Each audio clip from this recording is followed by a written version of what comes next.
If her son is having some difficulty, then I am there as much as she is there. അത് അവരുടെ മകന് എന്തെങ്കിലും ഒരു ബുദ്ധിമുട്ടുണ്ടാകുകയാണെങ്കിൽ അവരുള്ള പോലെ തന്നെ അതിനുവേണ്ടി ഞാനും ഉണ്ട്. So family is not just a relationship, it is a type of behavior.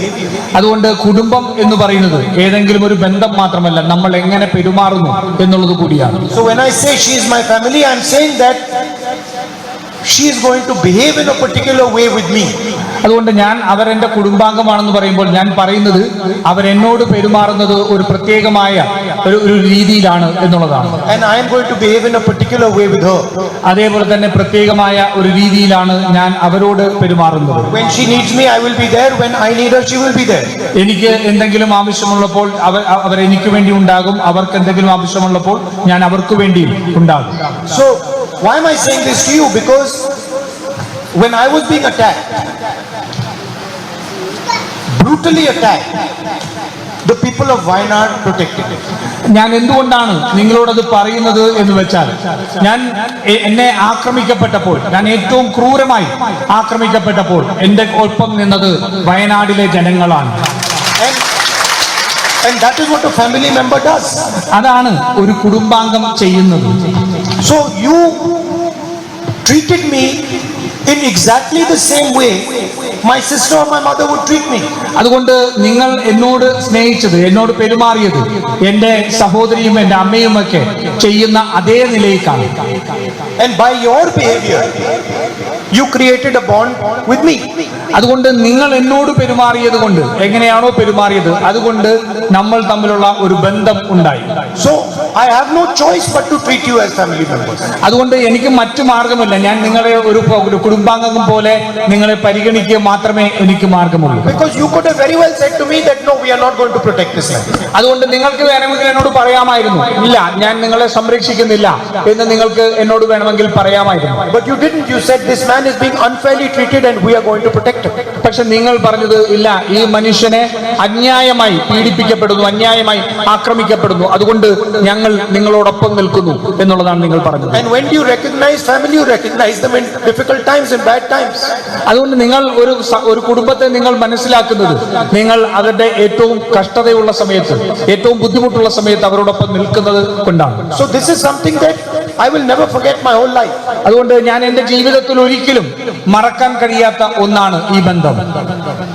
Priyanka ji said about Oman Chandy ji, in whose name we are inaugurating this hall. Priyanka Gandhi ഈ ഉമ്മൻചാണ്ടിയെ കുറിച്ച് സൂചിപ്പിക്കുകയുണ്ടായി. ഈ ഓഡിറ്റോറിയം നാമകരണം ചെയ്തിരിക്കുന്നത് ഉമ്മൻചാണ്ടിയുടെ പേരിലാണ്.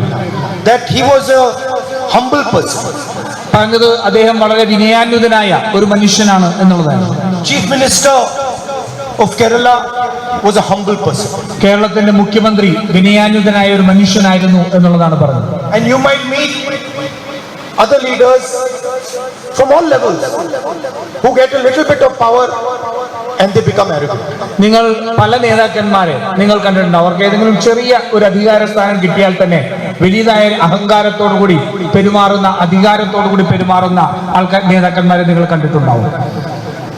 There are very senior leaders in India at the national level who have no humility whatsoever. ദേശീയ നേതൃത്വത്തിൽ തന്നെ നോക്കിയാൽ ഒട്ടേറെ നേതാക്കന്മാരുണ്ടാകും, അവർക്ക് ഒരു തരത്തിലുള്ള സഹാനുഭൂതിയും ഇല്ലാതെ പെരുമാറുന്ന നേതാക്കന്മാർ. But what is it that made Oman Chandy ji humble? പക്ഷെ എന്താണ് ഉമ്മൻചാണ്ടി എന്ന് പറയുന്ന മനുഷ്യനെ ഒരു വിനയാനുദ്ധനായി നിലനിർത്തിയത് എന്താണ് എന്നുള്ളത് ചിന്തിക്കണം. It was the connection he had with the people of Kerala. അദ്ദേഹത്തിന് കേരളത്തിലെ ജനങ്ങളുമായി ഉണ്ടായിരുന്ന ബന്ധമാണ് അദ്ദേഹത്തെ വിനയാന്വിതനായി നിലനിർത്തിയത്. If you listen to the common farmer of Kerala, the laborer of Kerala, the small business man of Kerala, or even the little children of Kerala, you cannot be anything but humble.